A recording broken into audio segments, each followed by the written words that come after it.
Κυρίες και κύριοι, φίλες και φίλοι, καλησπέρα. Καλή εβδομάδα να έχουμε. Εύχομαι τα δύσκολα να έχουν περάσει με τις πυρκαγιές. Θεωρώ ότι ίσως η δυσκολότερη πυρκαγιά φέτος, εύχομαι, ελπίζω, να ήταν αυτό που είδαμε στη Ρόδο, αυτή η απίστευτη καταστροφή. Αν και δεν είμαι σίγουρος ότι θα βγάλουμε τα συμπεράσματα ή θα αντλήσουμε τα μαθήματα, ότι τα παθήματα θα μας γίνουν μαθήματα. Θα κάνω μια αναφορά συνέχεια στο θέμα, γιατί θεωρώ ότι πέρασαν τα δύσκολα. Εν πάση περιπτώσει, ελπίζω να είναι καλή εβδομάδα. Να τελειώσει και ο καύσωνας. Μου είπαν ότι πάνω στα χωριά μου, Καβάλα, Σέρες, Δράμα, έριξε βροχή χθες. Σήμερα ήταν όλοι άνετοι, είχαν δροσιά. Έβρεξε κιόλας για τα τριφύλια, για τα καλαμπόκια, για τα καπνά. Είναι μια καλή ανάσα αυτή. Λοιπόν, πριν πάμε στο πρώτο θέμα, που είναι μια αναφορά θα κάνω για τις πυρκαγιές, ο φίλος ο Θέο Island 3327 έγραψε το εξής. Κύριε Καλεντερίδη, με κατενθουσίασε η εισαγωγή σας για την Παναγία Σομελά. Και εγώ μικρασιάτε στην καταγωγή και σχολιάζω γιατί σας εκτιμώ. Αλλά οι αχαρακτήριστοι ισχυρισμοί σας και οι γενικόλογοι λίβελοι για μας τους Ελληνοαμερικάνους με άφησαν άναυδο. Να κάνουν το ίδιο και για τους εκατοντάδες Ελληνοαμερικανούς που είναι εδώ και ξέρουμε τι παιχνίδια παίζουν, είπα χθες. Χωρίς συγκεκριμένους κατηγορουμένους και εγκλήματα, αυτό ακούγεται σαν λασπολογία τεραστίου μεγέθους εναντίον μιας από τις πιο πατριωτικές και επιτυχημένες κοινότητες του ελληνισμού. Και εγώ Ελληνοαμερικάνος είμαι, ανώτατος τέλεχος ιδιωτικής εταιρείας της ΗΠΑ για δεκαετίες και έχω φέρει πολλά λεφτά στην Ελλάδα, όπως και άλλοι εκατοντάδες Ελληνοαμερικανοί. Σίγουρα δεν ξέρω πολλούς Ελληνοαμερικάνους και Αμερικάνους βέρος που να έχουν κάνει τα λεφτά τους από το ξεπούλημα πρώην δημοσίων εταιριών μετά την κατάρρευση του Αμερικανικού συστήματος επειδή ήταν φίλοι του Αμερικανού Προέδρου. Μήπως γι' αυτό οι υποψίες πέφτουν στη μια χώρα και όχι στις άλλες? Μην τα ισοπεδώνουμε όλα. Γιατί τόσο πίκρα και μένος για συμπατριώτες? Κρίμα. Χαίρεται και ο Τούρκος που ξαναρχίσαμε να αλληλοκατηγορούμαστε. Εκφράζει άραγε τις αληθινές πεποιθήσεις σας ή, όπως πολλές φορές ισχυριστήκατε, είναι πάντα δίκαιες και ουδέτερες? Ελπίζω να ήταν λάθος εκ παραδρομής και να ισχύει το δεύτερο. Λοιπόν, αυτό το σχόλιο αφορά, χθες είπα το εξής. Για μένα είτε Ελληνοαμερικανός, είτε Ελληνόρωσος, είτε Ελληνοαυστραλός είναι το ίδιο. Όπως λοιπόν δεν υπάρχει κάποιο κύκλωμα, κάποιο σύστημα εδώ που να κατηγορεί τους Ελληνοαμερικανούς που σχετίζονται με το Αμερικανικό κράτος. Όχι τους Ελληνοαμερικανούς, δεν είπα αυτό. Εδώ κατηγορούν τον Ιβάν Σαββίδη ότι είναι άνθρωπος του ρωσικού κράτους και πρέπει να φύγει από την Ελλάδα. Στη Ρωσία τον κατηγορεί ο Πούτιν ότι φέρνει τα λεφτά στην Ελλάδα. Έχω δει το βίντεο με τα μάτια μου σε επιχειρηματικό τέτοιο ημερίδα στο Ροστόφ που λέει, είναι ο Πούτιν ο Πούτιν μιλάει, είναι οι επιχειρηματίες του Ροστόφ και ο Ιβάν μπροστά και χωρίς να τον κατονομάζει τον βλέπει και του λέει: και εμείς θέλουμε επενδύσεις εδώ, να εργάζονται οι Ρώσοι πολίτες και όχι να παίρνουν ορισμένοι τα λεφτά τους που κερδίζουν εδώ και να τα πηγαίνουν σε νεκρές οικονομίες. Και αναφερόταν στον Ιβάν που έφερνε τα δισεκατομμύρια εδώ στην Ελλάδα τότε που η οικονομία μας όντως ήταν περίπου νεκρή. Και από τότε έχει μπει στο στόχαστρο, ξέρω ότι είναι στο κυνήγι. Στο κυνήγι τον έχουν στην Ελλάδα η Αμερικάνικη Πρεσβεία, το Ελληνικό Υπουργείο Εξωτερικών, όχι οι κανονικοί διπλωμάτες, αυτοί οι οποίοι είναι να μην πω τι. Και άλλα κυκλώματα στα μέσα μαζικής ενημέρωσης τον στοχοποιούν κάθε 3 και λίγο και είναι, λέει, στα ξένα είμαι Έλληνας και στην Ελλάδα ξένος. Αυτό λοιπόν στυλίτευσα και είπα, όπως δεν κατηγορούν ορισμένα κυκλώματα Ελληνοαμερικάνους που βρίσκονται στην Ελλάδα και δραστηριοποιούνται και σχετίζονται με τις αμερικανικές υπηρεσίες, ονόματα δεν λέω, υπολείψεις δεν θίγω, όπως δεν στοχοποιούμε αυτός μπορεί να έχει σχέση με το ρωσικό κράτος, δεν με νοιάζει ο τέτοιος. Όπως δεν με νοιάζει και για τους Ελληνοαμερικάνους. Και όπως δεν κατηγορούμε τους Ελληνοαμερικάνους, δεν πρέπει να κατηγορούμε και τον Ιβάν. Τι δεν καταλαβαίνουμε, κύριε, πώς είπαμε, Θέο Island? Αυτό εννοούσα. Δηλαδή τι πρέπει να κάνουμε? Πρέπει να αρχίσουμε να κατηγορούμε και εκείνος για να καταλάβουμε πόσο λάθος κάνουμε που κατηγορούμε τον συγκεκριμένο? Αυτό είπα. Δεν είπα συλλήβδιν τους Ελληνοαμερικάνους, είπα εκείνους που έχουν σχέση με το Αμερικανικό κράτος και προωθούν τα συμφέροντα του Αμερικανικού κράτους. Τι δεν καταλαβαίνουμε? Κατά τα άλλα, αυτό που είπαμε, αυτό ισχύει. Η Ελλάδα πρέπει να αγκαλιάσει τα παιδιά της όπου κι αν κατοικούν αυτά. Ό,τι διαβατήριο και να κουβαλάνε, παρεμπιπτόντως. Ο κύριος Γκαντώνας που κατοικεί στο Μεξικό, δεν ξέρω αν το ξαναείπα, μου έγραψε ότι έχουμε 30-40 ανθρώπους εδώ, ελληνικής καταγωγής και η μέσα τους η φλόγα της Ελλάδας, αλλά δεν πήραν κάποιο μήνυμα από την Ελλάδα ότι τους θέλει να είναι ενωμένοι με τον εθνικό κορμό. Αυτά τα προβλήματα να λύσουμε και όχι τα άλλα και να αφήσουμε να σταματήσουμε να βαράμε αυτό που λες το κάνουν συγκεκριμένοι. Και το κάνει η πρεσβεία της χώρας που βρίσκεσαι. Αυτή το κατευθύνει και δεν το λέω στην τύχη αυτό. Να στοχοποιήσουμε τον Ιβάν επειδή πήρε το λιμάνι της Θεσσαλονίκης. Το λιμάνι της Θεσσαλονίκης ας το έπαιρναν οι Αμερικάνοι, ας λένε περισσότερα λεφτά, ας το έπαιρναν. Γιατί δεν πήρανε? Βγάλαμε το λιμάνι της Αλεξανδρούπολης, δεν το πήραν. Κάτσε, δεν γίνεται δηλαδή. Το δώσαμε στους Κινέζους, κατηγορούν την Ελλάδα γιατί το δώσαμε στους Κινέζους. Δώστε παραπάνω από τους Κινέζους και πάρτε το. Δηλαδή να μην υπάρχει αυτή η χώρα. Λοιπόν, πάμε τώρα στις πυρκαγιές. Ακούστε, ξεκινάω από τα απαράδεκτα που είδα όσο ήταν σε ένταση, ειδικά αυτό το θέμα με τα απαράδεκτα σε σχέση με την κριτική που γινόταν την ώρα που είναι σε εξέλιξη ο πόλεμος. Μα όταν είναι σε εξέλιξη ο πόλεμος δεν βάραμε πισόπλατες αυτούς που προσπαθούν, διότι σαν πισόπλατες ήταν. Άλλοι χαιρόντουσαν, καλά να πάθετε που ψηφίσατε το 41%. Άλλοι επειδή βγήκε μπλε νησί και η Ρόδος κτλ. Αυτά τώρα δείχνουν μια κοινωνία σάπια, έτσι. Και κόμματα που έκαναν τότε, δεν χρειάζεται τότε. Αν έπρεπε να γίνει μια δήλωση από τα κόμματα είναι, καλούμε τις υπηρεσίες του κράτους και την κυβέρνηση να δείξει μεγαλύτερη σοβαρότητα για να πετύχει. Και όχι τώρα κριτική. Τώρα λοιπόν που τελείωσε, κάντε την κριτική σας. Και η κριτική να είναι επικοδομητική είπαμε. Απ' την άλλη πλευρά και η κυβέρνηση, θέλοντας να κρύψει τα χάλια της, τι έλεγε? Δεν έχουμε κανένα νεκρό.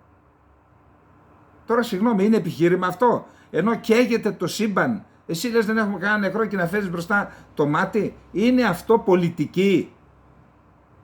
Δηλαδή τον ξεπεράσατε, σκάβετε τον πάτο πλέον με αυτά. Μετά, τι πετυχημένο, άλλος έδινε συγχαρητήρια στο λιμενικό. Καίγεται το νησί, ο Υπουργός Ναυτιλίας έδινε συγχαρητήρια στο λιμενικό. Καλά, δεν έχουν έναν άνθρωπο δίπλα τους να του πούνε εσύ σταμάτα εδώ. Κάτσε να τελειώσει. Κάντε έναν απολογισμό και μετά τους ανθρώπους που έδειξαν αυτοθυσία, όντως να τους τιμήσετε. Όχι την ώρα που ματώνει ο τόπος, εμείς δίνουμε συγχαρητήρια. Όπως τα φερέφωνα της κυβέρνησης έλεγαν τι πετυχημένοι η διακομιδή των ξένων κτλ. Εντάξει, περιμένετε. Σβήστε τη φωτιά πρώτα και μετά κάνετε τα σχόλιά σας στα επενετικά. Ποια επενετικά? Ποια επενετικά?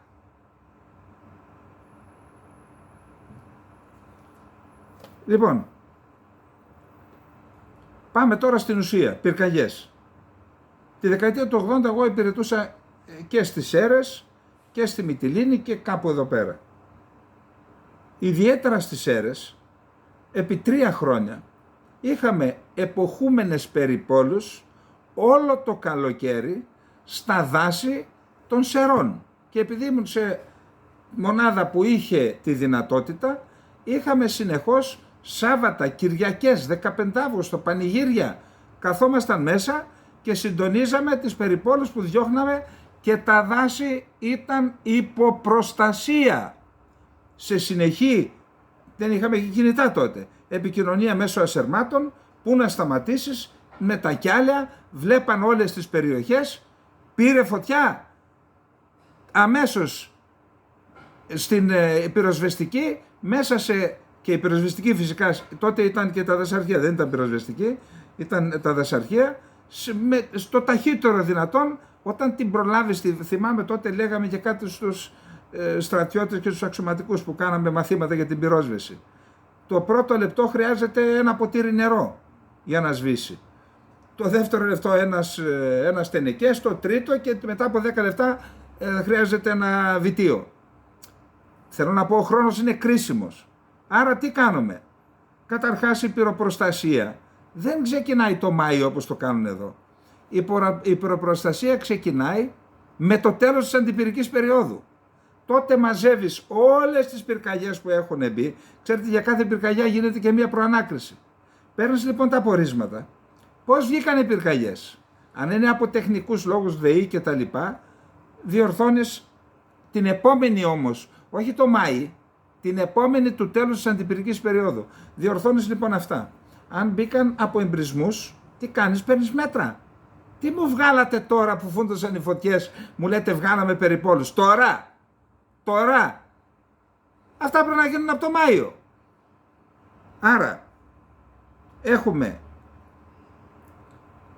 παίρνουμε, είπαμε, τα πορίσματα, κάνουμε τις στατιστικές μας, πώς βγαίνουν οι πυρκαγιές. Από εκεί και μετά, τι δεν πήγε καλά, διορθώνουμε τα λάθη. Κάνουμε με όλα αυτά τα δεδομένα που πήραμε από την προηγούμενη αντιπυρική περίοδο, κάνουμε την στρατηγική, αναλόγως και με τις τεχνικές εξελίξεις και όλα αυτά, τη στρατηγική για την επόμενη. Και προετοιμαζόμαστε. Από ό,τι ρωτάω, όταν είδαμε να βγαίνουν, είχαμε έναν Μάιο και Ιούνιο πρωτοφανείς βροχοπτώσεις. Και είπαμε από τότε, όλα αυτά τα χόρτα είναι καλά για μας τους κτηνοτρόφους, διότι αυτά τα λέμε το αμπάρι του Θεού. Πράσινα τα τρώνε το Μάη, τον Ιούνιο και μερικές φορές τον Ιούλιο στα βουνά, ξεραίνοντα τα τρώνε και το χειμώνα. Είναι το αμπάρι του Θεού. Αλλά αυτά το καλοκαίρι είναι βαδιά στην ουσία όλα αυτά. Άρα ο κίνδυνος πυρκαγιάς επαυξάνεται όταν έχεις. Ρώτησα, το λάβατε υπόψη, μυρωδιά. Δεν γίνεται έτσι όμως. Πάμε παραπέρα. Δίκτυο φραγμάτων, το είπαμε και εδώ. Όταν είσαι αναγκασμένος για να πάρεις νερό, εννοώ για τα βιτία της πυροσβεστικής, να κάνεις μια ώρα να πας και μια ώρα να έρθεις, καληνύχτα, πάει η πυρκαγιά, έφυγε. Αν όμως είναι γεμάτο με φραγματάκια τα βουνά και είναι στα 5 ή στα 10 λεπτά το φράγμα, την έσβησες την πυρκαγιά. Την τελείωσες. Υπό την προϋπόθεση ότι το δάσος φυλάσσεται. Κανένα δάσος δεν πρέπει να είναι απροστάτευτο. Και τώρα που έχουμε τα drones, με συγχωρείτε, έπρεπε να πετάνε, όπως είπα για τους μετανάστες, μην λέω τώρα και τη λέξη και πάλι, και τους πρόσφυγες, αυτούς μπαίνουν παράνομα στην Ελλάδα. Πρέπει να έχουμε επί 24ωρου βάσεως από την Ορεστιάδα πάνω μέχρι το Καστελόριζο να ελέγχουμε τα πάντα, έτσι πρέπει να γίνεται και με τα δάση. Και αυτό είναι το πιο ανέξοδο πράγμα, να πετάς τα ντρόν να εποπτεύουν μέρα και νύχτα, διότι ακούστε τι έγινε. Η χθεσινή πυρκαγιά στην Κέρκυρα, δεν ξέρω από την μπήκε, αλλά μπήκε 6 ώρα το απόγευμα. Δηλαδή τότε που δεν μπορούν να πετάξουν τα αέρια μέσα. Είναι προφανές ότι μπήκε σκόπιμα και θα δούμε παρακάτω για τη σκοπιμότητα. Λοιπόν, άρα φύλαξη, φυσική προστασία, που είναι οι δασοφύλακες, που είναι οι δασονόμοι. Μου έλεγε χθες ο κύριος Περικλής Νεάρχου, ο πρέσβης από την Κύπρο, λέει υπήρχαν δασονόμοι στην Κύπρο, όλα τα δάση υπό την απόλυτη προστασία των δασονόμων. Και τους κάναν και μαθήματα μάλιστα στα σχολεία τότε, πώς να προστατεύεται το δάσος. Καληνύχτα όλα αυτά. Λοιπόν, άρα προστασία, είπαμε τους τρόπους, πρόληψη, έγκαιρη προειδοποίηση, τα έχουμε πει τι ισχύει, και όλα αυτά φυσικά κάθε χρόνο υπάρχει ένας βασικός στρατηγικός σχεδιασμός, ο οποίος επικαιροποιείται κάθε χρόνο με τα δεδομένα που συλλέγονται στο τέλος της αντιπυρικής περίοδου. Τώρα, σύνθημα, κανένα δάσος δεν πρέπει να είναι απροστάτευτο. Κανένα, όλα τα δάση πρέπει να προστατεύονται. Και επειδή είμαι σε περιοχή, μεγάλωσα σε δάσος, είμαστε στο δάσος, στα νύψια μου είναι κάθε μέρα στο δάσος, ένα δάσος περίπου 40.000 χιλιόμετρα. Σας πληροφορώ, δεν υπάρχει ούτε ένας να το επιτηρεί. Ούτε ένας. Εμείς το επιτηρούμε. Εμείς και 2-3 βοσκοί που είναι εκεί. Με τα κινητά, κοίταξε αυτό, εκείνο. Δεν γίνεται έτσι. Τα έχουμε ξαναπεί. Η Ελλάδα είναι μια χώρα απροστάτευτη και μια χώρα μη κράτος. Αυτά τώρα τα πράγματα, να αφήσεις την πυρκαγιά και να πάρει τέτοιες διαστάσεις, συγγνώμη, για μη κράτος μιλάμε. 65 υπουργοί, 100 τόσοι γενικοί γραμματείς, και κάποιος μου είπε ότι προχτές αύξησαν το μισθό των γενικών γραμματέων, λέει, κατά 2.500, από 5 το πήγαν 7.500, κάτι τέτοιο. Είμαστε με τα καλά μας. Πάμε τώρα. Και υπάρχουν δύο αιτίες. Η μία είναι σίγουρη, είναι η οικοπεδοποίηση. Δηλαδή οι οικοπεδοφάγοι έχουν βάλει πυρκαγιές. Δεν μπορούσε το κράτος τόσα χρόνια να βάλει ένα φραγμό στην οικοπεδοποίηση. Το ξέρετε ότι πάνε, φράσουν μια περιοχή 3 μάρτυρες και το κάνουν δικό τους. Και να μην μιλήσουμε για τις δασικές υπηρεσίες με τους αποχαρακτηρισμούς τι γίνεται εκεί. Εντάξει. Και πάμε τώρα στο μεγάλο θέμα που λέγεται ανεμογεννήτριες. Ακούστε, εγώ το ξέρω, το θέμα δεν το ξέρω. Έχω ακούσει με τα αυτιά μου τον Έλληνα Πρωθυπουργό να λέει έχουμε 2 γιγαβάτ, πρέπει να τα κάνουμε 10 και συγγνώμη λέει και σε ορισμένες περιοχές που έχουν καεί θα μπουν ανεμογεννήτριες. Και τώρα, εγώ δεν λέω ότι οι πυρκαγιές μπαίνουν μόνο από αυτό, αλλά αυτό που βλέπω όταν έρχομαι με το αεροπλάνο από τη Θεσσαλονίκη στην Εύβοια, από την Νότια Εύβοια και κάτω, αυτό το πράγμα τώρα εντάξει είπαμε, να εκμεταλλευτούμε τον αέρα, μην διαλύσουμε και το φυσικό περιβάλλον και τη χώρα. Και μου λένε και διάφορα τώρα για τις ανεμογεννήτριες. Εντάξει, ασφαλώς οι ανανεώσιμες πηγές ενέργειας να τις εκμεταλλευτούμε, αλλά να καταστρέψουμε τη χώρα για να έχουμε ρεύμα και να κονομάνε ορισμένοι. Εντάξει. Λοιπόν, αυτά είχα να πω. Ορισμένοι λένε δεν το έχεις, μη λες. Ό,τι ξέρω θα λέω, ό,τι σας αρέσει το παίρνετε, ό,τι θεωρείτε ότι δεν αξίζει το πετάτε στον κάραβο των αχρήστων και κάντε και κριτική. Εγώ τη δέχομαι, δεν είμαι... Κανένας δεν τα ξέρει όλα. Λοιπόν, πάμε τώρα στο δεύτερο θέμα, το μεγάλο θέμα που είναι η συνθήκη της Λοζάνης.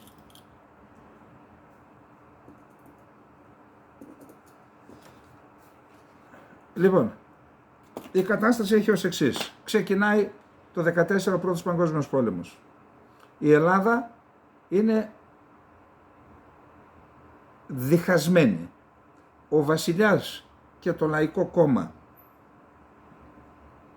λένε ότι πρέπει η Ελλάδα να τηρήσει ουδετερότητα, δηλαδή να μην πάει με την Αντάντ, Αγγλία-Γαλλία, την εγκάρδια συνεννόηση, και για να μην καταστραφούμε, να είμαστε ουδέτεροι. Αυτό όμως στην ουσία ήταν πλάτη στους Γερμανούς, ευμενής προς τους Γερμανούς ουδετερότητα. Ο Βενιζέλος και οι περί αυτών έλεγαν όχι να πάμε με τις ναυτικές δυνάμεις, δηλαδή με την Αγγλία και με τη Γαλλία. Χωρίστηκε η Ελλάδα, έγιναν 2 κράτη, το κράτος της Θεσσαλονίκης, το κράτος των Αθηνών, τα αστεία πράγματα.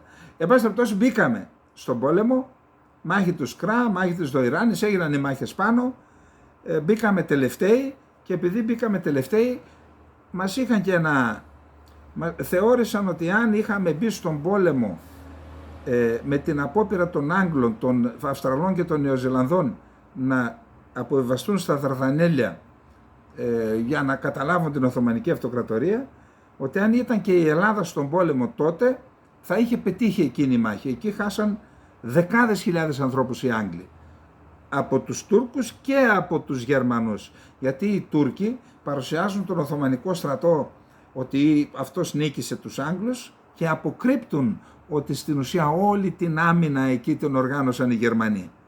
Έτσι. Εν πάση περιπτώσει, και εκεί μας τη φύλαγαν, μας ζήτησαν να πάμε να συμμετέχουμε στην εκστρατεία της μεσημβρινής Ρωσίας τον Ιανουάριο του 1919, στείλαμε εκεί ένα σώμα στρατού και μετά πήγαμε στην περιπέτεια της Μικράς Ασίας.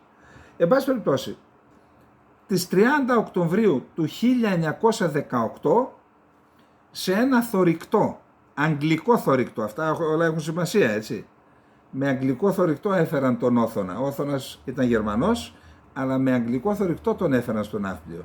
Λοιπόν, σε ένα αγγλικό θωρηκτό οι Οθωμανοί υπογράφουν τη συνθήκη ανακοχής του Μούδρου, στο φυσικό λιμάνι του Μούδρου. Εκεί τι αποφασίζεται? Αποφασίζεται η διάλυση όλων των στρατιών των Οθωμανικών και μια σειρά από άλλες προβλέψεις και η Κωνσταντινούπολη υπό τον έλεγχο των συμμάχων. Μετά από αυτό λοιπόν, στις 12 Ιανουαρίου του 1919, οι νικήτριες δυνάμεις συνέρχονται στο Παρίσι, όπου γίνεται το συνέδριο ειρήνης των Παρισίων. Εκεί λοιπόν υπάρχει το Ανώτατο Συμβούλιο των 10, όπου συμμετέχουν δύο άτομα από κάθε χώρα, από τις εξής 5 χώρες. Γαλλία, Αγγλία, Ιταλία, Αμερική και η Ιαπωνία. Και όλοι οι άλλοι νικητές, αλλά αυτές οι 5 χώρες κάνουν κουμάντο. Και τι γίνεται εκεί?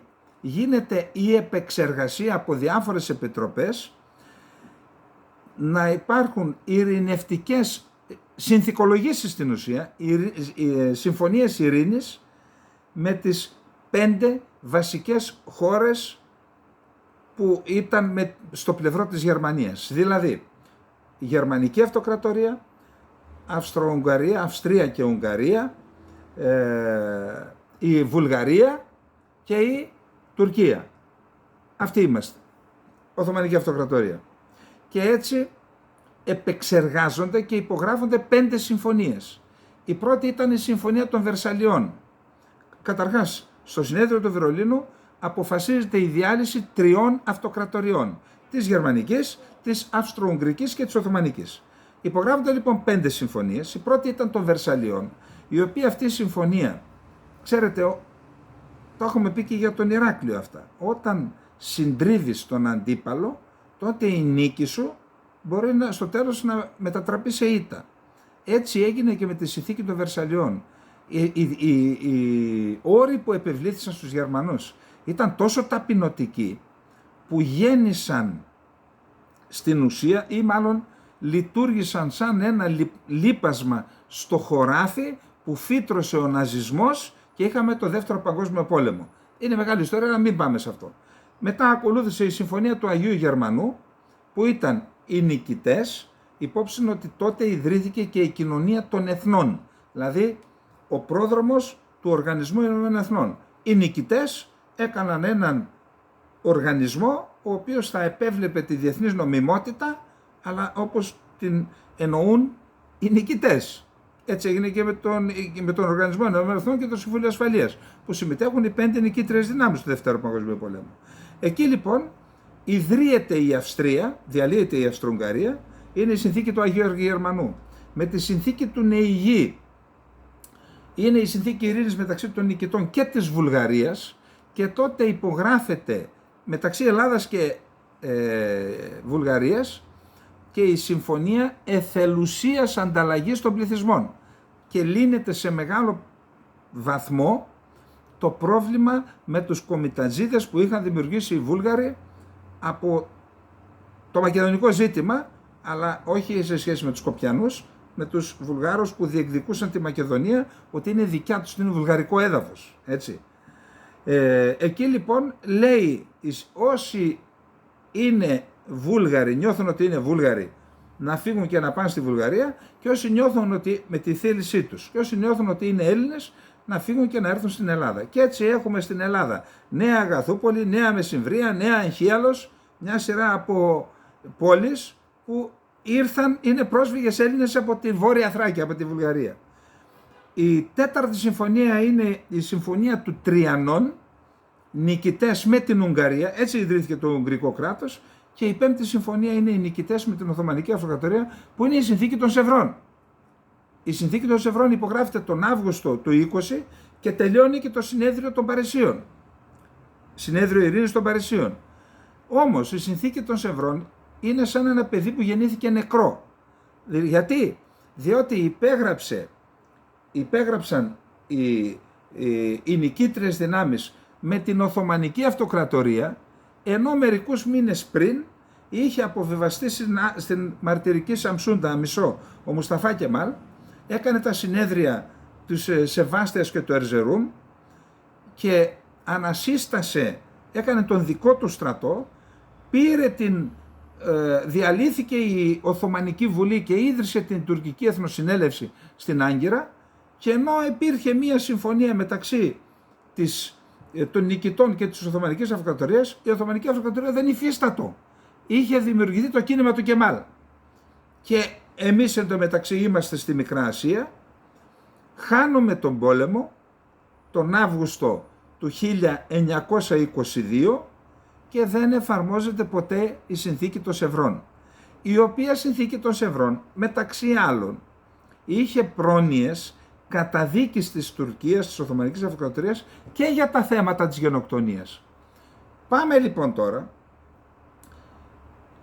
ήταν τον Αύγουστο του 1922, όμως ιτηθήκαμε στο Μικρασιατικό μέτωπο, αλλά στην Ανατολική Θράκη υπήρχαν 250.000 Έλληνες και 150.000 Έλληνες της Ανατολικής Θράκης και 150.000 δημόσιοι υπάλληλοι, γιατί λειτουργούσε ελληνικό κράτος εκεί για 3 χρόνια. Κανονικά νομαρχίες, σχολεία, τα πάντα, τα πάντα, ένα κανονικό κράτος. Και τι γίνεται? Γίνεται το εξής: στις 25 Σεπτεμβρίου, ακούστε, θέλει ειδική μελέτη η συνθήκη ανακοχής των Μουδανιών. Μας πίεσαν οι σύμμαχοι, η καλή πλευρά της ιστορίας, δυστυχώς και κάλεσαν εκεί τους 2 αξιωματικούς, ο Ενιάν και ένας άλλος, για να υπογράψουν. Αυτοί όταν είδαν τη συνθήκη ανακοχής να λέει ότι θα εκενώσουμε την Ανατολική Θράκη, είπαν εμείς δεν υπογράφουμε αυτό το πράγμα. Δέχθηκαν, λέει, επιστολή από το Βενιζέλο και δυστυχώς υπέγραψαν τη συνθήκη ανακοχής των Μουδανιών, με την οποία με τα δάχτυλά μας, με τα χέρια μας βγάλαμε τα μάτια μας. Δηλαδή υπογράψαμε να παραχωρήσουμε την Ανατολική Θράκη στους Τούρκους. Μιλάμε για ένα εθνικό έγκλημα. Εν πάση περιπτώσει, και αμέσως μετά, ο Βενιζέλος ήταν ήδη στην Ευρώπη, αμέσως μετά, δηλαδή στις 20 Οκτωβρίου, ένα μήνα μετά, ούτε ένα μήνα, 25 μέρες μετά, αρχίζει στη Λοζάνη το συνέδριο της Λοζάνης για να καταλήξουμε στη συνθήκη, προσέξτε, πάλι μεταξύ των νικητριών δυνάμεων, αλλά με τη νέα Τουρκία πλέον, με τη νέα κατάσταση που έχει δημιουργηθεί με τον Μουσταφά Κεμάλ, με τους Κεμαλικούς. Και έτσι αρχίζει από τους 20 Οκτωβρίου με διάφορες διακοπές μέχρι τις 24 Ιουλίου του 1923, σαν σήμερα δηλαδή, αρχίζει αυτό το συνέδριο που κατέληξε στη συνθήκη της Λοζάνης. Όμως, ενώ συνέβαινε αυτό, επιτροπές από την Ελλάδα και από την Τουρκία υπογράφουν στις, που είναι, κάτσε να το, δεν τα θυμάμαι και όλα απ' έξω, στις 30 Ιανουαρίου του 1923 υπογράφουν μεταξύ τους τη συμφωνία αναγκαστικής ανταλλαγής των πληθυσμών, με βάση την οποία 1,5 εκατομμύριο Έλληνες που κατοικούν στη Μικρά Ασία θα εγκατασταθούν στην Ελλάδα και 500.000 μουσουλμάνοι που κατοικούν στην Ελλάδα θα εγκατασταθούν στην Τουρκία. Αυτή η συμφωνία ενσωματώθηκε στη συνθήκη της Λοζάνης που υπογράφτηκε στις 24 Ιουλίου του 1923, σαν σήμερα πριν 100 χρόνια. Όντως είναι μια ιστορική μέρα. Δεν θα ακούσετε τίποτα στην Ελλάδα. Με άλλα ασχολούνται. Ασχολούνται πώς θα λαιλατίσουν τον πλούτο της χώρας. Τι θα βάλουν στην τσέπη τους. Ένα ιστορικό, τεράστια ιστορική σημασία. Αυτό πρέπει να είναι πρώτη είδηση. Λοιπόν, προσέξτε. Ποιοι υπογράφουν τη συμφωνία? Γαλλία, Ηνωμένο Βασίλειο, Ιταλία, Ιαπωνία, Ελλάδα, Ρουμανία, Ιουγκοσλαβία που έχει ήδη διαλυθεί και Τουρκία. Άρα 8 χώρες υπέγραψαν τη συνθήκη της Λοζάνης. Τι προέβλεπε μεταξύ άλλων? Προέβλεπε ότι η Τουρκία παραιτείται κάθε διεκδίκησης από τα Οθωμανικά εδάφη, μένει στα σύνορα που ορίζονται με τη συνθήκη της Λοζάνης, δεν ορίστηκαν μόνο τα σύνορα με το Ιράκ.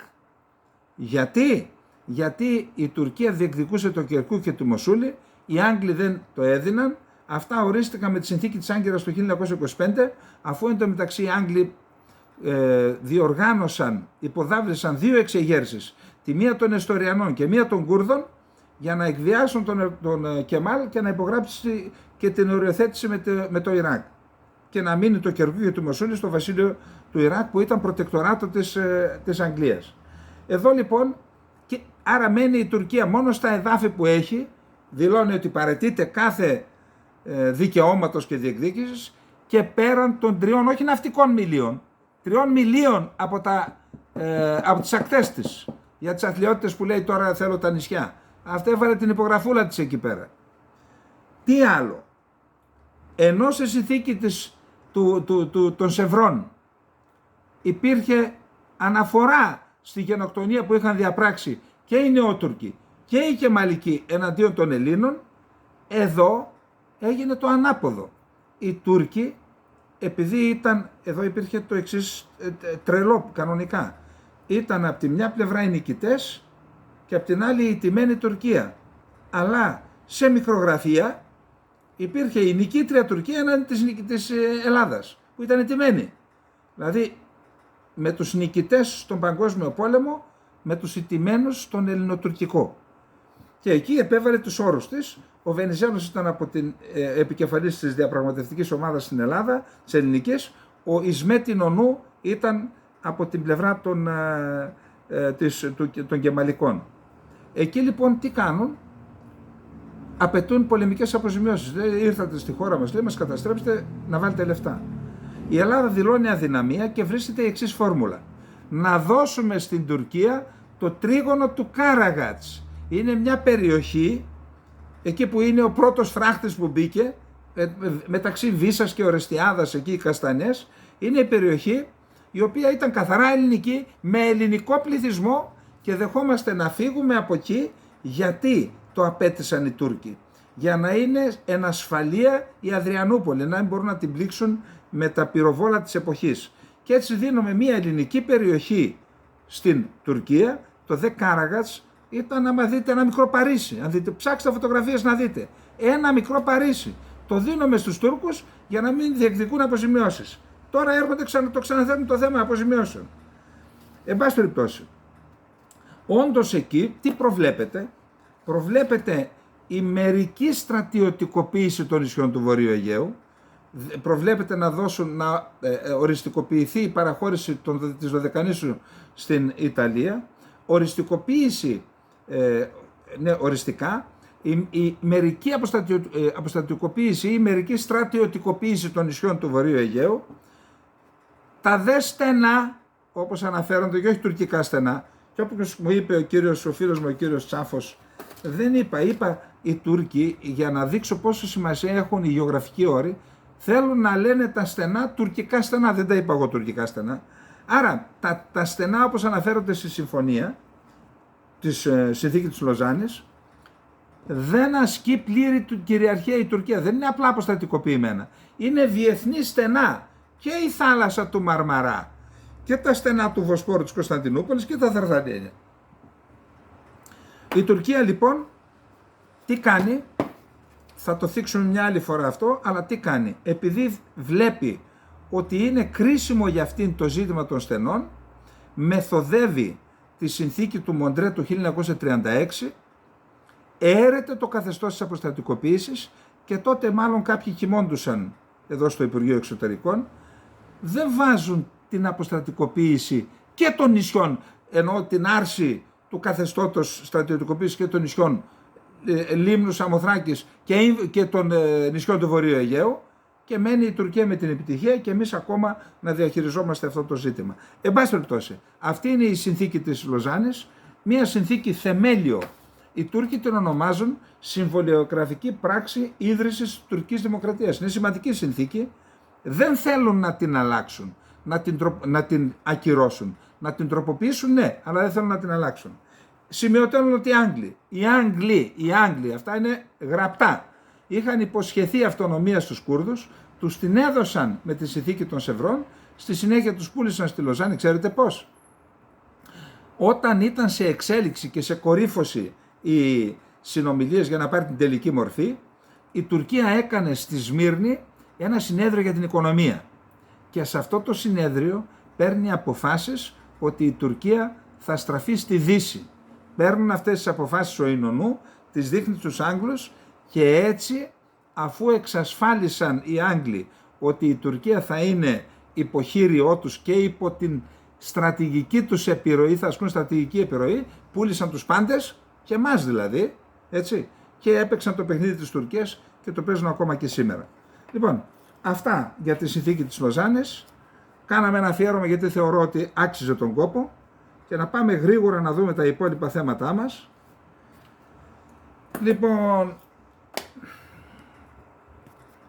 Λοιπόν, συνεχίζονται οι επιθέσεις στην Οδυσσό.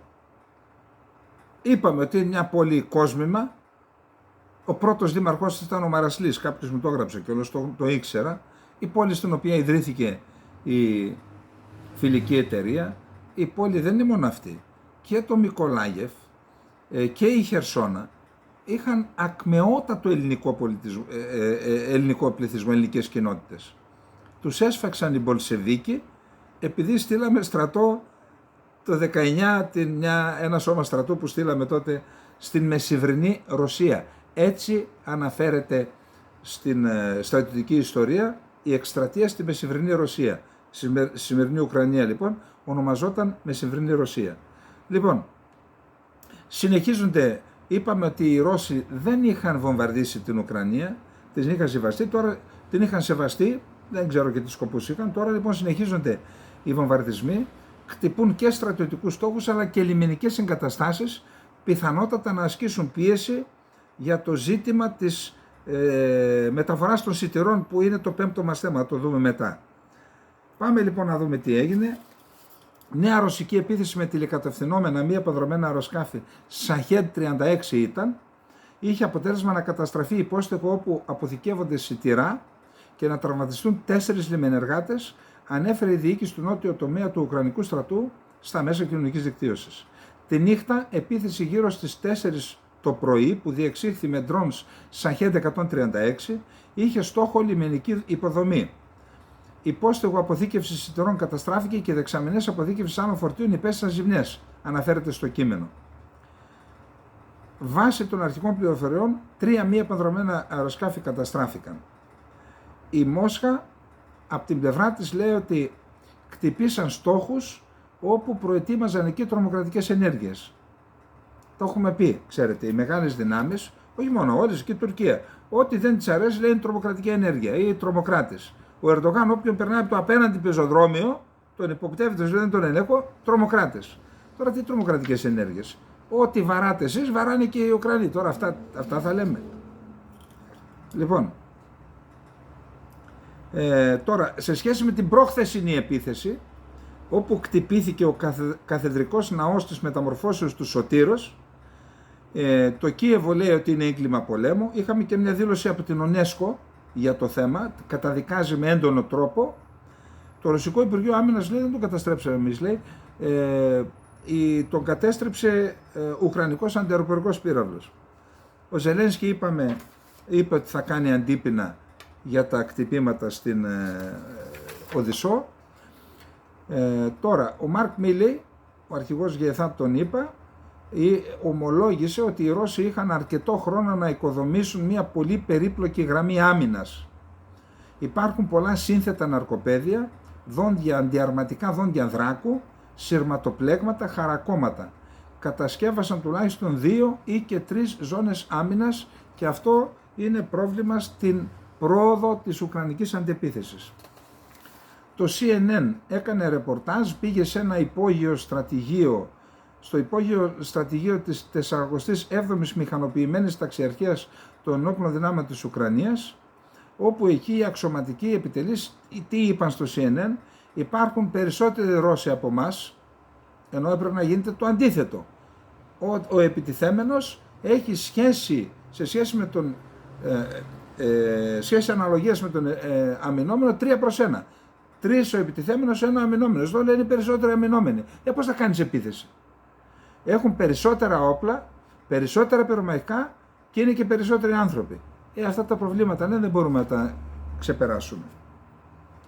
Η Ουκρανία παραδέχεται ότι οι ρωσικοί πυράβλοι είναι απίθανο να εξαντληθούν. Ακούστε, κάποια στιγμή ένας φίλος είχε μια συνομιλία φιλική με μια μεγάλη χώρα, όχι με την Αμερική, την άλλη, οι οποίοι λένε έχουμε τον αριθμό των πυράβλων που διαθέτουν οι Ρώσοι και μόλις ας πούμε 2.000 πυράβλους.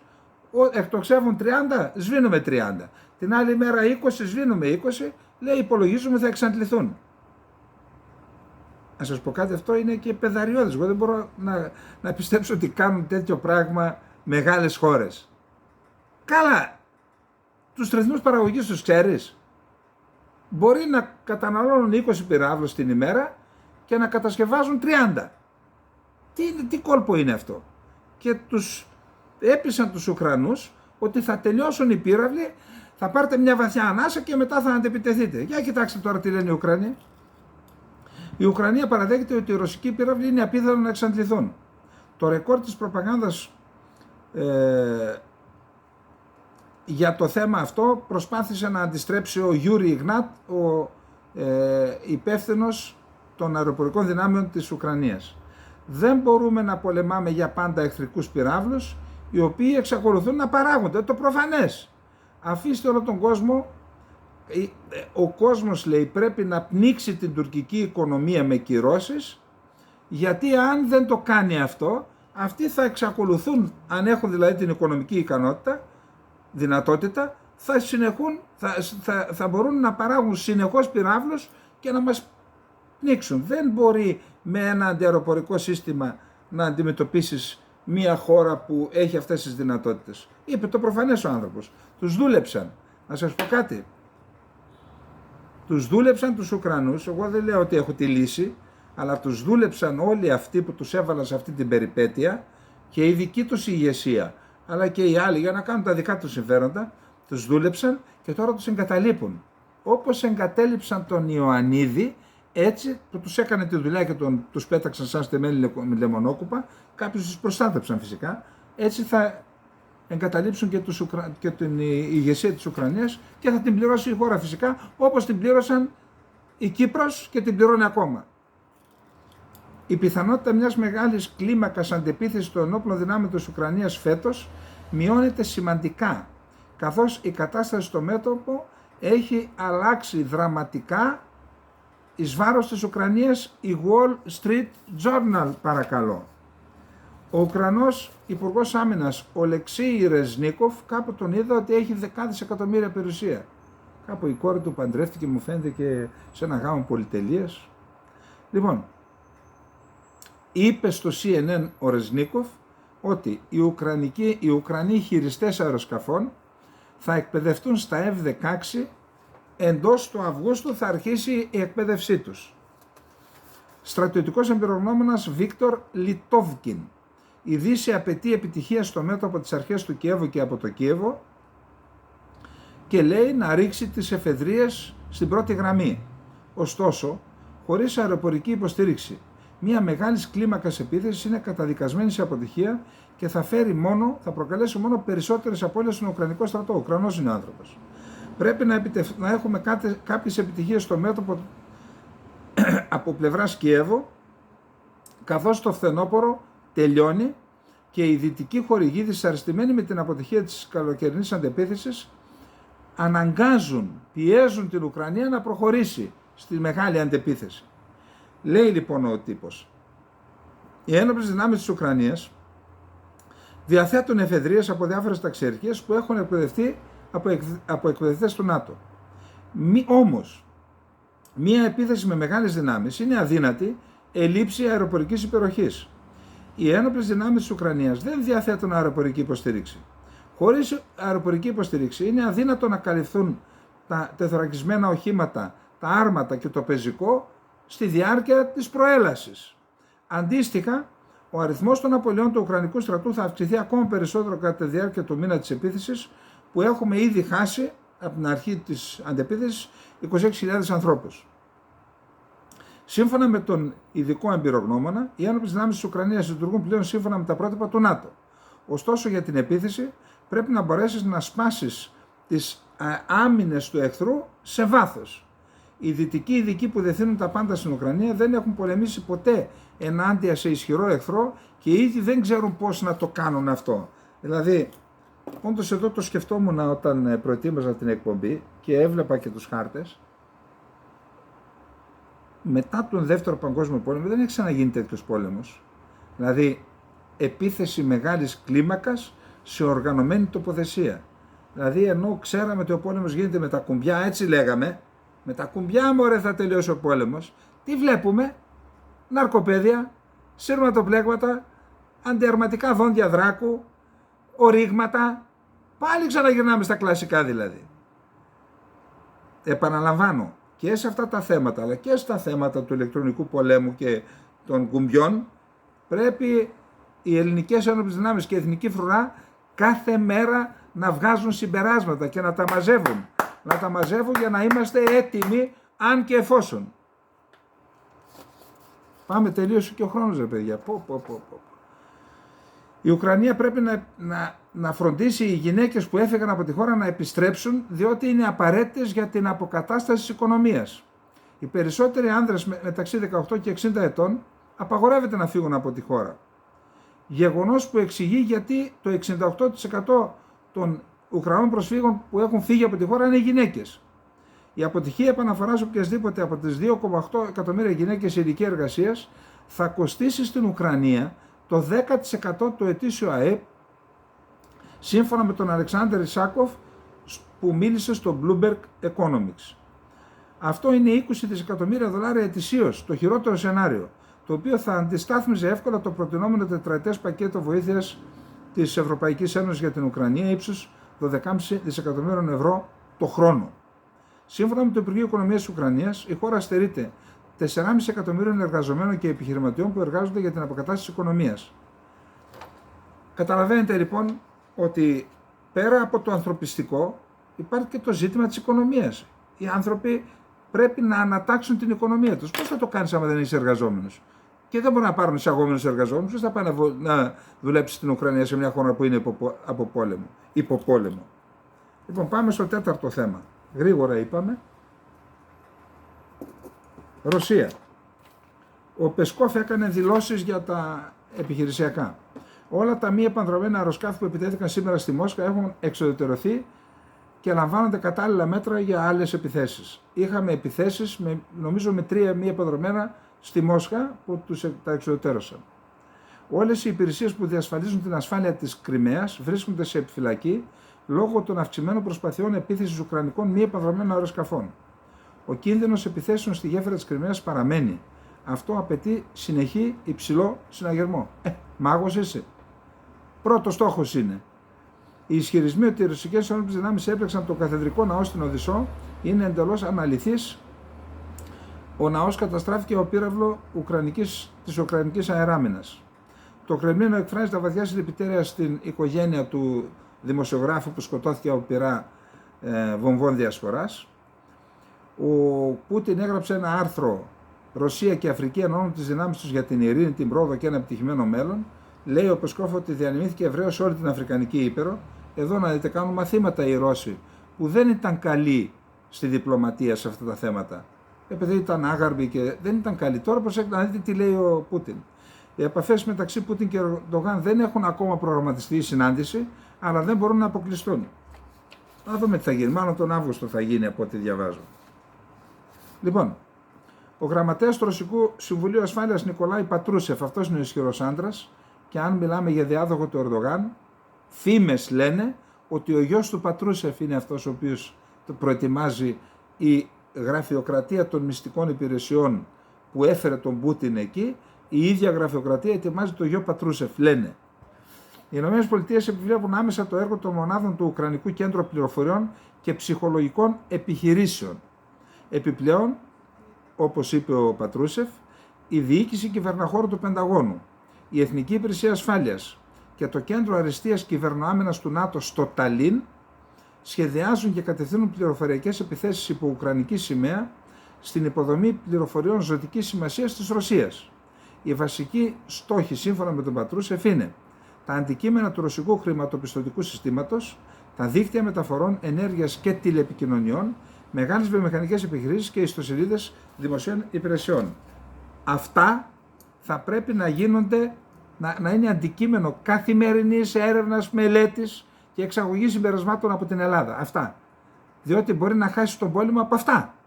Να παραλύσουν κάποιοι νευραλγικοί τομείς της χώρας και να μείνουν ξεκρέμαστοι οι ετοιμοπόλεμοι που είναι στο μέτωπο. Έτσι, προσέξτε.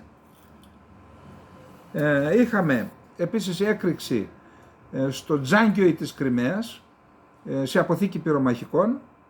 Είχαμε ζημιές, αυτό βρίσκεται δίπλα σε μια αεροπορική βάση. Διαβάζω ότι αυτή η περιοχή του Τζάνγκιοι έχει γίνει η μεγαλύτερη στρατιωτική βάση της Ρωσίας που χρησιμοποιείται στον πόλεμο για την Κριμαία. Είχαμε δηλώσει και για αυτό το θέμα. Εν πάση περιπτώσει, κάποιος ο Ηριδονιομίσμο που είπα, άμα ξέρετε κάτι για τη Λευκορωσία, τι είναι η Λευκορώσοι, έγραψε κάτι, χωρίς πηγές όμως. Όχι μόνο οι Λευκορώσοι, αλλά και οι Ουκρανοί είναι Ρώσοι. Για πρώτη φορά εμφανίστηκε κράτος με το όνομα Ουκρανία το 1991. Δεν είναι έτσι, αλλά εν πάση περιπτώσει. Μεταξύ το 1358 και το 1686 το Κίεβο έγινε το κέντρο δράσεως των Ιησουητών και Ουνιτών, όπου παράλληλα με τον βίαιο εκλατινισμό των Ορθοδόξων και την εκκλησιαστική απεξάρτησή τους από τη Ρωσία, επιχειρήθηκε συστηματικά και η εθνική τους απεξάρτηση με την καλλιέργεια ουκρανικής συνειδήσεως, του ουκρανισμού και την συστηματική ανάπτυξη της ρωσοφοβίας. Πουθενά στις ελληνικές ιστορικές πηγές δεν συναντάται η λέξη Ουκρανία, στα ρωσικά σημαίνει ακριτική περιοχή. Αλλά το ρωσικό έθνος παρουσιάζεται ενιαίο με γεωγραφικούς πληθυσμιακούς χαρακτηρισμούς όπως Μεγάλη Ρωσία, Μικρά Ρωσία, Λευκορωσία. Ο σημερινός Ουκρανός είναι ο Μικρορώσος, της Μικράς Ρωσίας δηλαδή, ο Μοσχοβίτης είναι ο Μεγαλορώσος και ο της Λευκορωσίας είναι ο Λευκορώσος. Όσα συμβαίνουν σήμερα στη Ρωσία, στην Ουκρανία, είναι προσπάθεια εκδυτικισμού, έχουν τις ρίζες τους πίσω στην ιστορία στις προσπάθειες εκπολωνισμού και εκλατινισμού των κατοίκων αυτής της περιοχής. Δεν ξέρω αν έχει κάποιο κείμενο για τη Λευκορωσία ειδικά, στείλτε το, γιατί εγώ δεν μπόρεσα να βρω τι είναι η Λευκορώσια, ρε παιδιά, τι ράτσα είναι. Λοιπόν, η FSB, δηλαδή η Υπηρεσία Εσωτερικής Ασφάλειας ας πούμε, λέει ότι ένα πλοίο που πήγε στο λιμάνι του Ροστόφ-on-Don, πήγε από την Τουρκία, από την Τούσλα, από το λιμάνι Τούσλα της Τουρκίας, αλλά πιο πριν είχε ουκρανικό πλήρωμα, το άλλαξαν, το βάλαν τουρκικό, πήγε εκεί και η FSB διαπίστωσε ότι αυτό το πλοίο κουβαλούσε, βρήκε μέσα στοιχεία που δείχνουν ότι κουβάλισε πυρομαχικά στην Ουκρανία, διότι είχε κάνει ένα ταξίδι το Μάιο στην Ουκρανία. Και αυτό το χρησιμοποιούν τώρα και ως ένα άλοθη για να δικαιολογήσουν την απόσυρση της Ρωσίας από την συμφωνία. Λένε δηλαδή ότι τα πλοία που πηγαίνουν άδεια στα ουκρανικά λιμάνια για να φορτώσουν σιτηρά μεταφέρουν πυρομαχικά και δεν ξέρω τι άλλο στον ουκρανικό στρατό, κάτι που απαγορεύεται, ταχώνουν και στην Τουρκία από ό,τι καταλαβαίνω. Λοιπόν, τώρα αυτό που πάμε στα σιτηρά, ναι, πάμε στα σιτηρά τώρα. Που σας είπα ότι ο Πούτιν για την επιστολή που έγραψε, την έχουμε παρακάτω, ο Ρώσος πρόεδρος Πούτιν υποσχέθηκε σήμερα ότι η Μόσχα θα αντικαταστήσει τα ουκρανικά, είπε, γιατί έχουν σε λίγες μέρες σύνοδο κορυφής Ρωσίας-Αφρικής. Και για να δικαιολογηθεί, επειδή έστειλαν μια επιστολή οι Αφρικανοί και είπαν να μην την πληρώσουμε εμείς, είπε ότι όσα σιτηρά θα παίρνετε από την Ουκρανία θα σας τα δώσω εγώ. Και το πρόγραμμα δωρεάν και της αγοράς θα το αντικαταστήσει η Ρωσία, είπε. Προσέξτε τι έκανε. Λέει λοιπόν, η χώρα μας είναι σε θέση να αντικαταστήσει τα ουκρανικά σιτηρά τόσο σε εμπορική βάση όσο και δωρεάν, καθώς αναμένουμε νέα σοδιά ρεκόρ φέτος. Αυτά λέει σε άρθρο που δημοσιεύτηκε σε αφρικανικά μέσα ενημέρωσης και αναρτήθηκε στον ιστότοπο του Κρεμλίνου υπό τον τίτλο «Ρωσία και Αφρική ενώνουμε τις προσπάθειες για την ειρήνη, την πρόοδο και μέλλον με ευημερία». Παρόλες τις κυρώσεις, η Ρωσία θα συνεχίσει τις ενεργητικές προσπάθειές της για να εγγυηθεί τη διανομή σιτηρών, διατροφικών προϊόντων, λιπασμάτων και άλλων αγαθών στην Αφρική. Το δίκτυο των Ρώσων πρεσβευτών και των ρωσικών εμπορικών αποστολών στην Αφρική θα μεγεθυνθεί, θα επεκταθεί, λέει ο Πούτιν, ο οποίος αναμένεται την Πέμπτη, σε 3 μέρες, να ανοίξει τη Σύνοδο Ρωσίας-Αφρικής στην Πετρούπολη. Η συμφωνία για τα σιτηρά υπογράφηκε τον Ιούλιο του 2022, πέρυσι δηλαδή, ανανεώθηκε 2 φορές και προχτές, μόλις έκλεισε 1 χρόνο, αποσύρθηκε η Ρωσία. Σε ένα χρόνο εξήθησαν 33 εκατομμύρια τόνοι σιτηρών, κυρίως καλαμποκιού και σιταριού. Αυτό συνέβαλε στη σταθεροποίηση των τιμών παγκοσμίως. Αρνούμενη να παρατείνει η Μόσχα, υποστήριξε ότι το Κίεβο έκανε ανεπαρκείς παραδόσεις σε φτωχές χώρες και δηλαδή ότι έδινε, θα δείτε παρακάτω, δεν τα έδινε σε φτωχές, τα πουλούσε σε δυτικές χώρες, οι οποίες μετά τα μεταπουλούσαν και κέρδιζαν. Και επίσης είπε ότι η Δύση δεν τήρησε τις υποσχέσεις και παρεμπόδιζε τις εξαγωγές της Ρωσίας. Απευθύνω έκκληση στα συμβαλόμενα μέρη να επιλύσουν τα προβλήματα ώστε να επιτραπεί η συνέχιση της ασφαλούς διέλευσης σιτηρών και λιπασμάτων από την Ουκρανία και τη Ρωσία προς τις περιοχές που τα χρειάζονται, ιδίως στην Αφρική. Τόνισε ο πρόεδρος της Επιτροπής Αφρικανικής Ένωσης, Μουσά Φακί Μααμάτ. Την Παρασκευή η Μόσχα ανέφερε ότι κατανοεί τις ανοσυχίες των αφρικανικών χωρών, υποσχόμενη ότι θα συνεχίσει να παραδίδει αγαθά σε χώρες που τα έχουν ανάγκη. Τώρα, ο Τζέιμς Σταυρίδης είπε το ΝΑΤΟ να συνοδεύει τα πλοία και να βάλει στην άκρη τη Ρωσία για τη συμφωνία για τα σιτηρά. Πάμε στο έκτο θέμα. Τελείωσε ο χρόνος, παιδιά, γρήγορα. Έκτο θέμα. Ο γραμματέας του Συμβουλίου Ασφάλειας της Ρωσίας, Νικολάη Πατρούσεφ, θα επισκεφθεί την Νότια Αφρική 24-25 σήμερα και αύριο και θα συναντηθεί με τους ομολόγους των BRICS για να δουν τα θέματα ασφάλειας της Συνόδου Κορυφής που θα γίνει ένα μήνα μετά στο Johannesburg. Να δούμε λίγο το άρθρο του τέτοιου που λέει για την Αφρική. Έχει τα βασικά σημεία του Πούτιν.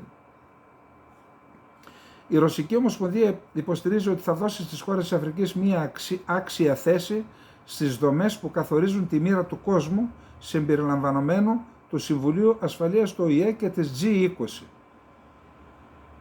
Άξια θέση του Συμβουλίου Ασφαλείας στην Αφρική. Προσέξτε τάματα. Δεν υπάρχει αμφιβολία ότι η Αφρική θα απελευθερωθεί επιτέλους από τη βαριά κληρονομιά της αποικιοκρατίας και της νεοαποικιοκρατίας, απορρίπτοντας τις σύγχρονες πρακτικές της νεοαποικιοκρατίας. Θα απελευθερώσει η Ρωσία την Αφρική δηλαδή. Αυτά είναι τα επιχειρήματα για να πάρουν μαζί τους η Κίνα και η Ρωσία τον παγκόσμιο νότο. Παρά τις κυρώσεις, το 2022 η Ρωσία εξήγαγε 11,5 εκατομμύρια τόνους σιτηρών στην Αφρική, ενώ τους πρώτους 6 μήνες του 2023 έχει εξάγει σχεδόν 10 εκατομμύρια τόνους περισσότερους, δηλαδή 21 εκατομμύρια. Η συμφωνία για τα σιτηρά χρησιμοποιήθηκε ξεδιάντροπα αποκλειστικά για τον πλουτισμό μεγάλων αμερικανικών και ευρωπαϊκών επιχειρήσεων που εξήγαγαν και μεταπολούσαν σιτηρά που είχαν πάρει από την Ουκρανία με βάση τη συμφωνία. Από τους 262.000 τόνους λιπασμάτων που έχουν αποκλειστεί στα ευρωπαϊκά λιμάνια, στάλθηκαν μόνο 2 αποστολές. 22.000 τόνοι στο Μαλάουι και 34.000 τόνοι στην Κένια. Τα υπόλοιπα τα κρατάνε στα λιμάνια. Η Ρωσική Ομοσπονδία είναι σε θέση να αντικαταστήσει τα ουκρανικά σιτηρά τόσο σε εμπορική όσο και σε δωρεάν βάση, ειδικά επειδή αναμένουμε και πάλι συγκομιδή ρεκόρ. Μετά τα αποτελέσματα της Συνόδου Κορυφής Ρωσίας-Αφρικής, θα εγκρίνουν δήλωση οι συμμετέχοντες, θα εγκρίνουν το σχέδιο δράσης του Φόρουμ Εταιρικής Σχέσης μεταξύ της Ρωσίας και της Αφρικανικής Υπήρου μέχρι το 2026. Λοιπόν, πολύ γρήγορα η Γερμανία θα διαθέσει 20 δισεκατομμύρια δολάρια για να μπορέσει να αναπληρώσει το έλλειμμα που έχει στα αποθέματα πυρομαχικών. Είπαμε ότι με βάση τα στάνταρ του ΝΑΤΟ πρέπει να υπάρχουν αποθέματα πυρομαχικών 30 ημερών αγώνα και η Γερμανία δεν έχει ούτε 5. Για την Ελλάδα μην μιλάτε, υπάρχουν υπεύθυνοι που σας είπα, αν λειτουργούσε κράτος δικαίου, αυτοί που αποφάσισαν να αποδυναμώσουν την άμυνα της χώρας στέλνοντας πυρομαχικά στην Ουκρανία χωρίς να υπάρχει δυνατότητα αντικατάστασης, θα έπρεπε να καθίσουν στο εδόλιο του κατηγορημένου, επαναλαμβάνω, κάτω από κανονικές συνθήκες λειτουργίας ενός κράτους δικαίου. Διότι, ένα απλό πράγμα να σας πω. Ποιος μου λέει εμένα ότι αύριο δεν θα έχουμε μια κρίση? Όταν πας λοιπόν σε μια κρίση και σου λένε κάτι στο τραπέζι των διαπραγματεύσεων, εάν αντί να έχεις 30 ημερών αγώνα, έχεις 5 ημερών αγώνα όπως η Γερμανία, και ο άλλος απέναντι έχει 30 ημερών συν και εργοστάσια που παράγουν, πώς θα αντισταθείς στο τραπέζι? Πού θα βασιστείς? Καταλαβαίνετε? Λοιπόν, και λέει εδώ ο Πιστόριος, Τι να τα κάνω όλα τα σύγχρονα όπλα, τα οπλικά συστήματα. Άμα δεν έχεις πυρομαχικά είναι άχρηστα. Πιστόριος. Επίσης, ο ηγέτης του ΣΕΝΤΕΟΥ, του Χριστιανοδημοκρατικού Κόμματος, και έχουν και χριστιανοκοινωνιστές, πώς το λένε όλοι μαζί, αυτοί έχουν 26% και 22% έχουν το AFD, Εναλλακτική για τη Γερμανία. Ενώ μέχρι τώρα ήταν κάθετοι και λέγανε δεν πρόκειται να συνεργαστούμε, τώρα δεν το αποκλείει. Ήδη δηλαδή μπαίνουν στο παιχνίδι και προσέξτε, μια Γερμανία πανίσχυρη στρατιωτικά, άμα μπουν και αυτοί, ποιος μας ξέρει, ποιος μας λέει πώς θα χρησιμοποιήσουν τη στρατιωτική ισχύ της Γερμανίας. Θα ξαναδούμε τίποτα αυτά που είδαν οι γονείς μας. Λοιπόν, πολύ γρήγορα πάμε στο επόμενο. Η Κίνα ανησυχεί για τους ισχυρισμούς της Υπηρεσίας Πληροφοριών των ΗΠΑ, της CIA, ότι αποκαθιστά τα κατασκοπευτικά δίκτυα που είχε στην Κίνα. Αυτό δήλωσε ο επίσημος εκπρόσωπος του Κινέζικου Υπουργείου Εξωτερικών Μάο Νινγκ. Νωρίτερα, ο επικεφαλής της CIA, ο William Burns, δήλωσε ότι η Υπηρεσία Πληροφοριών του τα τελευταία χρόνια εργάζεται ενεργά για την αποκατάσταση ενός δικτύου πρακτόρων στην Κίνα, το οποίο κτυπήθηκε, εξαρθρώθηκε άσχημα από τους τοπικούς αξιωματούχους της κινέζικης αντικατασκοπίας. Ο Μάο Νινγκ απάντησε ότι η Κίνα θα λάβει όλα τα απαραίτητα μέτρα για την προστασία της εθνικής ασφάλειας. Τώρα, συγγνώμη, έχουν αλλάξει οι τρόποι λειτουργίας. Προαναγγέλεις ότι θα ξανακάνεις δίκτυα. Γιατί? Για να ευαισθητοποιηθεί η αντικατασκοπία και να συμπληρωθεί σε κάθε γωνία. Κύριε Μπέρνς, δεν τα καταλαβαίνω αυτά. Τι είναι καινούρια πράγματα, για πέστε μας. Τώρα, η Ινδία απέρριψε πρόταση κατασκευής εργοστασίου ηλεκτρικών οχημάτων αξίας 1 δισεκατομμυρίου της Κίνας. Η Ινδία το απέρριψε, γιατί έβαλε και τους όρους της εθνικής ασφάλειας, αλλά και τα συνοριακά προβλήματα που υπάρχουν μεταξύ των δύο χωρών. Εν πάση περιπτώσει, γιατί δεν έρχεται εδώ να το κάνει η Κίνα? Παρακαλώ. Λοιπόν, το πυρηνικό υποβρύχιο Ανάπολης, κλάσης Λος Άντζελες, έφτασε στο λιμάνι της πόλης Ζεζού της Νότιας Κορέας και έγινε το δεύτερο αμερικανικό υποβρύχιο στη Νότια Κορέα τα τελευταία 40 χρόνια. Μία μέρα νωρίτερα, το υποβρύχιο Κεντάκι αποχώρησε από το λιμάνι του Μπουσάν με διπυρωτικούς βαλιστικούς πυράβλους Trident 2D5 επί του σκάφους. Το Κεντάκι δεν ξέρω αν είναι υποβρύχιο, δεν το είδα, δεν πρόλαβα να το δω. Το επιθετικό υποβρύχιο Ανάπολης είναι οπλισμένο με 12 πυράβλους Cruise Tomahawk. Υπόψη είναι ότι οι ΗΠΑ κάνουν διαπραγματεύσεις, τώρα δεν ξέρω με ποιον τρόπο, με τη Βόρεια Κορέα για τον υπολοχαγό, ο οποίος αυτομόλυσε και πήγε. Αυτός ο άνθρωπος κάπου είχε τιμωρηθεί, πέρασε ένα δικαστήριο μου φαίνεται, τι είχε τιμωρηθεί, ήταν να τον γυρίσουν πίσω, έφυγε από το αεροδρόμιο στην Αμερική δηλαδή, υπηρετούσε στην Νότια Κορέα. Έφυγε από το αεροδρόμιο, πήγε εκεί στην ενδιάμεση περιοχή και πήγε στους Βορειοκορεάτες, τώρα οι γονείς του λένε πάντως ότι δεν πρέπει να στέκει καλά το παιδί για να φύγει να πάει πάνω. Λοιπόν, θαύμα στην Τουρκία, παιδιά.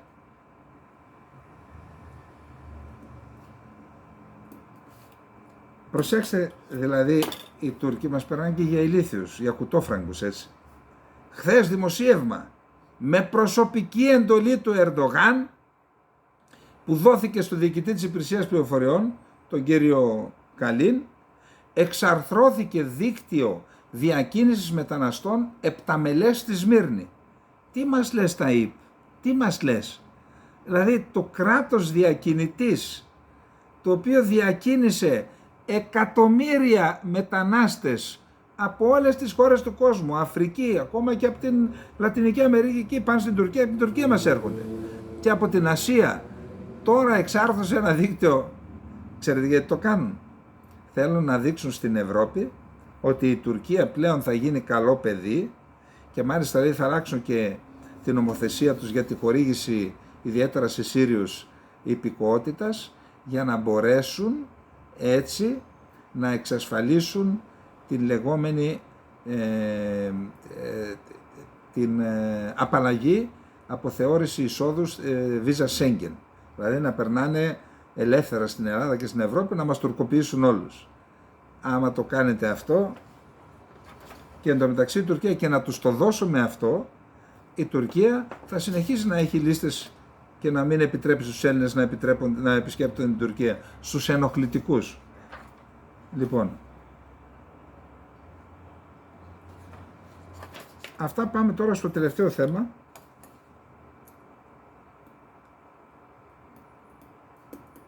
Λοιπόν, ακούστε. Επειδή λέγονται διάφορα για Χάγη, για Αμβούργο και για Ευρωπαϊκό Δικαστήριο,